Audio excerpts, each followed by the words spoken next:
On Wednesday, Senator Fetterman, he spoke at the NewsNation town hall. Here's what he had to say about Trump supporters. And David, I want to talk to you on the other side. I know and I love people that voted for President Trump, but they are not fascists. They're not Nazis. They're not trying to destroy the Constitution, those things. Soon after that, Axios is reporting Pennsylvania Democrats are thinking of primarying Fetterman. Do you think his bipartisanship has made him a pariah within his own party? Well, I think, of course, it depends on who you ask. Look, the Democratic Party is not monolithic. We've got a big tent, and there's a lot of different ideas. I think Fetterman is right to say that this isn't about Republican Democrat. This is about the policies. And Democrats overwhelmingly disagree with the way that Trump is handling the economy and handling many different things. And I agree with Senator Fetterman. I think most Democrats agree with that statement, that Republicans aren't these horrible terms that some have said.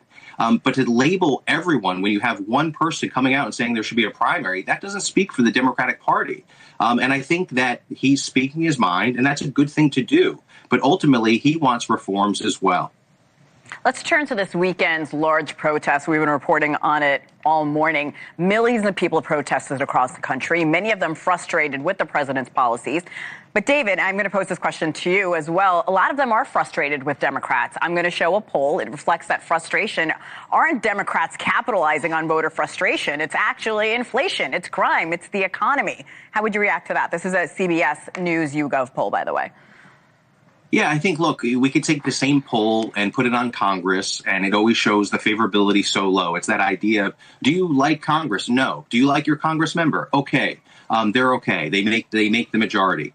This is something that is always the case. It's always easy to put this generic term out. But when you actually have candidates, a real person on the ballot, that's what changes. And that's how we run elections in this country. It's not this idea of Democrat versus Republican. It's a name versus another name. Yes, the party helps. And depending on which district or which city you're in, that makes a tremendous amount of difference. But the important piece here is that we have a few congressional districts. We have a few governorships, a few Senate seats that do hang in that balance. And when you see this hyper-partisanship, and I would say coming from the Republican side, that is going to be problematic. I think the president acts as if he won this overwhelming mandate. And I think people have forgotten what those election results were.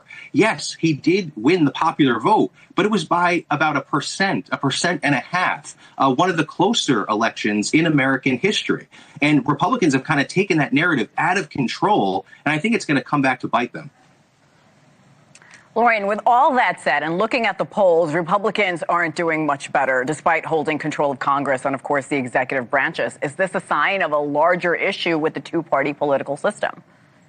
No, I think we'll always have a two-party political system. That's just how our majoritarian system is set up, and third parties are very, very poorly situated to take any considerable footholds in the system that we have.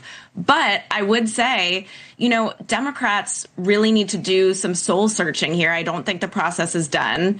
I'll just put, a moderate hat on for a second. This president, who, by the way, is very divisive, had no business winning this election, if you ask Democrats. This is, a twice impeached person who lost an election and tried to stay in power.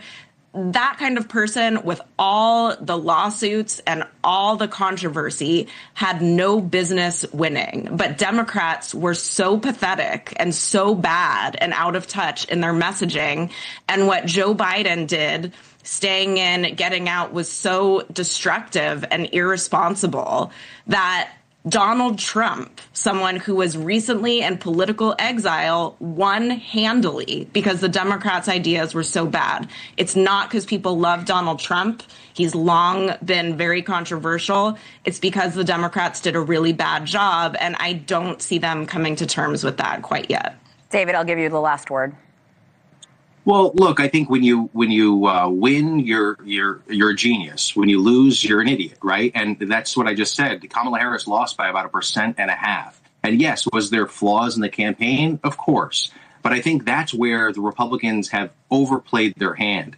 And I can't disagree that there was flaws on both sides of these candidates. However, this aggressiveness, this idea that you're going to put over almost close to 1 million people out of work and then threaten their pay and their livelihood, it's just a brain drain in government. And we're going to all pay the price of that for decades to come because of the actions of this president. And I think Republicans will pay the price for this for this election in the off year and then in 2026 and 2028 as well.